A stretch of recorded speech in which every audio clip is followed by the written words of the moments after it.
Hey guys, and welcome back to our channel How to Guide. In this tutorial, we are gonna look at how to enable login with password in line. Now let us begin. Do note that I have already logged into my account. In case you have not done that, well, worry not. We have also created a tutorial regarding that as well. Now let's simply look at how to enable login. At the top right, you can see the settings icon right here. Click on it right now.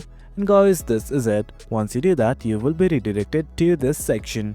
All you guys need to do is focus on this personal info right here, and under it you can see the account tab. Click on it, and that is it guys. And do note that in order to enable login with password, you guys need to have registered your email address. If you guys don't know how to do that, we have also created a tutorial regarding that as well, so you guys can view that. Once you have registered your email address, simply scroll down, and right here, just above devices, you can see something called as login with password.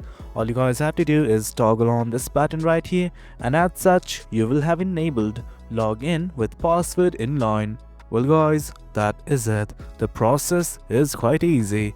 Hope you guys found this very informative, and for more content like this, do remember to hit like, share and subscribe. Your support fuels us. Until next time, thank you.